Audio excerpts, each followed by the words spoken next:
Moi, j'aime bien écouter toute seule des histoires sur Kikou. Chapitre 3. Le vent tourne.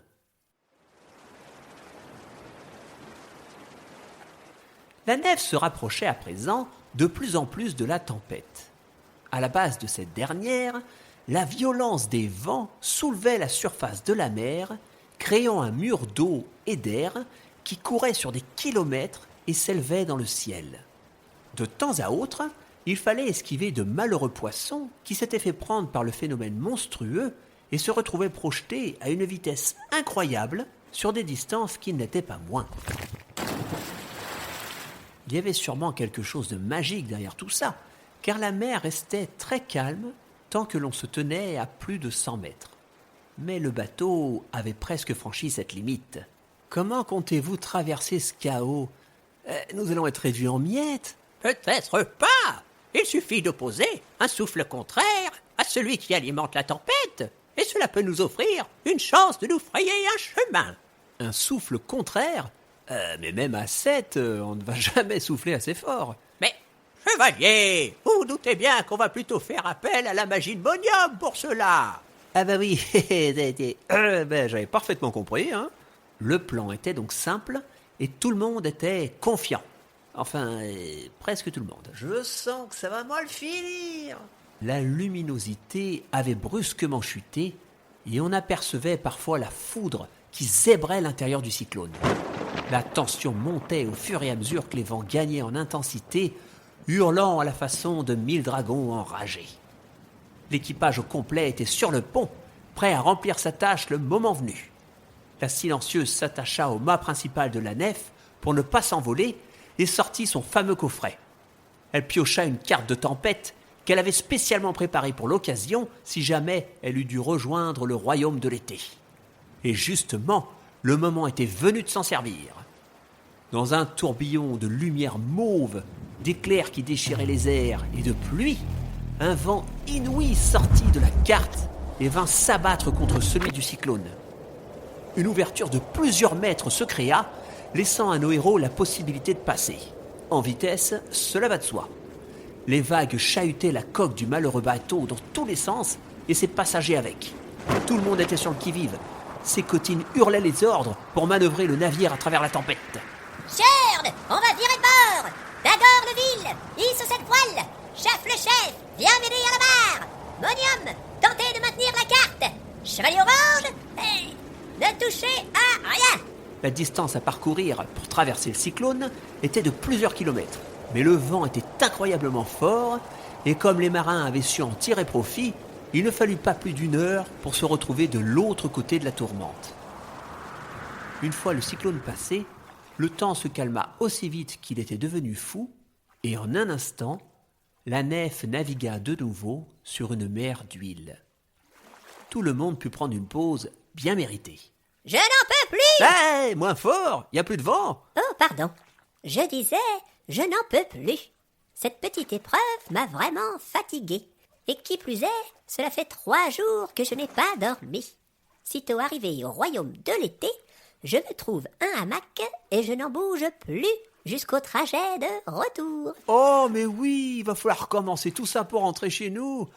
Oh là là là. Qu'est-ce que nous dit Monium ? Et pourquoi elle veut prendre une scie et coller du plâtre sur un troubadour ? Non, elle dit qu'il n'y a pas de souci et qu'elle a prévu une 2e carte pour le retour. Oh, pardon. La matinée passa tranquillement pendant que chacun vaquait sereinement à ses occupations. Et le chevalier orange avait du mal à détourner son regard de la silencieuse. Il semblait comme ensorcelé, hein ? Non mais n'importe quoi. On s'entend bien, c'est tout. C'est ça. Mais je suis le narrateur et je dis ce qu'il me plaît. Vers midi, la nef arriva dans les eaux bleu clair de la région de l'été. Après avoir accosté le quai du port de la cité, l'équipage s'apprêtait à descendre du bateau lorsqu'une dame vint à leur rencontre. Elle était vêtue d'une grande tunique en lin blanc, avait de longs cheveux et marchait pieds nus. Elle s'adressa à Monium. « Bienvenue, voyageurs. Je me nomme Maoni Enidan. Il est rare de voir des bateaux autres que ceux de nos pêcheurs arrivés jusqu'ici. Vous devez être bien courageux pour avoir osé franchir le cyclone. » Monium mima quelques mots de réponse et Jayan s'occupa de la traduction. Nous sommes enchantés, Mahoni et Nidan. Êtes-vous la dirigeante de la cité? Exact. Que puis-je pour vous? Nous avons été dépêchés pour enquêter sur les problèmes concernant les échanges de marchandises par le tunnel. Ah, c'est vous. Parfait. Voilà donc la fameuse silencieuse engagée par la princesse. Si vous êtes en ces lieux, j'en déduis que le problème ne vient pas de l'île du Chariot d'Or. Il ne reste plus qu'une seule solution. Je crois que vos réponses se trouvent dans le souterrain. On dirait bien. Ce tunnel est-il dangereux? Il peut le devenir, effectivement. Mais suivez-moi. Je vous expliquerai tout cela devant un bon repas. Il est midi et vous devez être affamés. Vous êtes mes invités. Tout le monde suivit Mahoni et Nidan, qui fit une petite visite guidée de la cité de l'été. Cette dernière était construite le long des flancs d'une colline et en faisait le tour complet. On y distinguait des constructions qui suivaient la pente et montaient par niveaux. Ces derniers étaient tous sillonnés par de petites ruelles et des escaliers en tout genre. Les habitations, les rues et les terrasses étaient comme le port, construites en pierre blanche ou bien tapissées de chaux, ce qui donnait au lieu une luminosité éclatante. Les toits des maisons étaient arrondis, construits eux aussi en pierre et recouverts d'une belle couleur bleue que l'on retrouvait également sur les volets des maisons. Au sommet de la ville se trouvait une gigantesque fontaine qui amenait l'eau aux habitants par un vaste circuit de mini-canaux en pierre installés sur des murets et recouverts de mosaïques. Cependant, la cité ne brillait pas seulement par son architecture, mais aussi par le calme qui y régnait. On n'y entendait quasiment que le vent, qui soufflait pourtant tout doucement, et de légers murmures lorsque les gens parlaient entre eux. Les autochtones passaient leur journée à marcher pieds nus et étaient vêtus à la façon de Mahoni et Nidan, avec de belles tuniques blanches. Un autre de leurs points communs était aussi que tous, les enfants, les mamans et les papas, portaient de longs cheveux fort bien entretenus.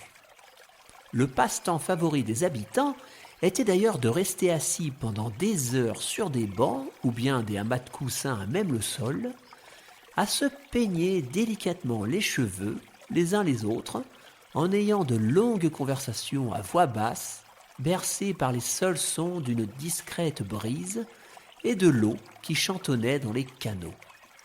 Tout était incroyablement paisible. Bah alors, qu'est-ce qu'on mange? Évidemment, l'arrivée de ces cotines, peu coutumières du silence, ne passa pas inaperçue. On installa le groupe des invités sur une belle terrasse, à l'ombre de vignes qui couraient le long d'une pergola.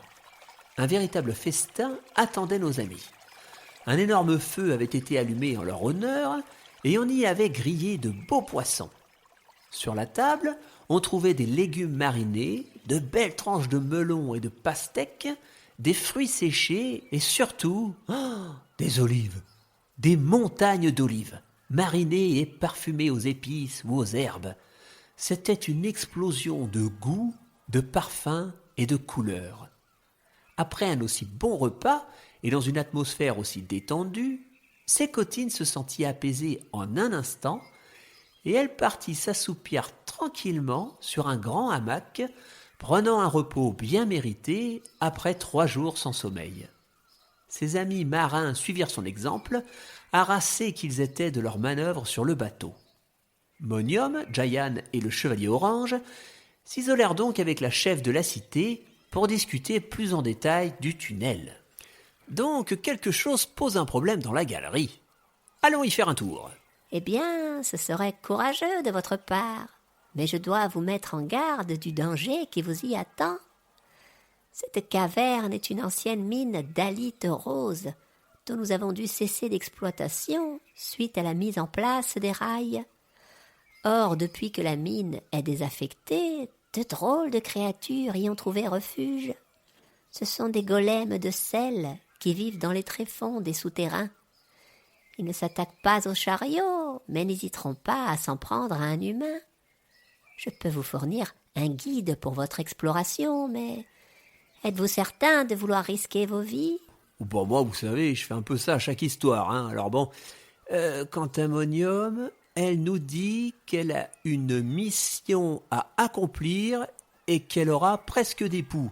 Non, elle a une mission à accomplir et elle ira jusqu'au bout. Ce n'est pas parfait, mais c'est un bon début de traduction. Félicitations, chevalier. Et elle dit aussi qu'elle accepterait un bec d'oiseau-lyre dans un flanc à l'ail qui tremble. Plutôt qu'elle accepterait avec plaisir que l'on y aille ensemble. Presque. Là, par contre, je comprends rien de rien. Qu'est-ce qu'elle dit? Rien, elle chasse une mouche. Ah, bien. Allons chercher du matériel pour notre petite expédition. L'équipe d'exploration improvisée se prépara donc à affronter les dangers qui semblaient les attendre dans le tunnel. Pendant que chacun réunissait ses affaires, un jeune homme fit son apparition. Il était vêtu comme n'importe quel résident de l'île, à la différence de sa tunique, qui était décorée du blason de la cité de l'été. Il tenait aussi à la main un petit panneau sur lequel on pouvait lire « Guide ». Je vous présente votre accompagnateur pour la visite de la mine. Ne le perdez pas de vue surtout. Bonjour et bienvenue. Je me propose de vous conduire dans les mines. Respectez bien les consignes de sécurité et restez avec le reste du groupe. Nous partons immédiatement. Enchanté, messire le guide. Je dois vous laisser à présent. Faites bien attention et tâchez de revenir entier. Les trois aventuriers suivirent donc leurs nouveaux compagnons de route en direction du tunnel. 1 heure de marche plus tard, lorsqu'ils arrivèrent à l'entrée de la galerie, ils aperçurent un ensemble constitué de cordes et de poulies qui formaient une structure similaire à celle de l'île du Chariot d'Or. C'est ici que les habitants de l'été s'occupaient des envois de marchandises. Naturellement, faute d'activité, l'endroit était désert. Le guide prit la parole. Nous allons entrer dans le souterrain. Nous prions donc les visiteurs d'allumer leurs torches, de ne pas parler trop fort et de me suivre précautionneusement.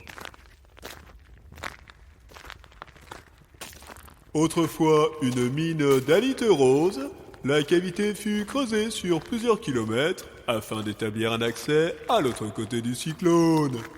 Nous sommes dans la première partie des lieux, là où le gisement de sel est épuisé. Il ne reste plus que de la pierre. Nous pouvons donc voir à gauche des rochers et à droite d'autres rochers.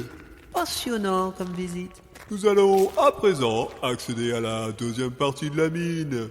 À partir de cet endroit, les visiteurs pourront observer un authentique gisement d'halite rose qui fait la richesse de notre île.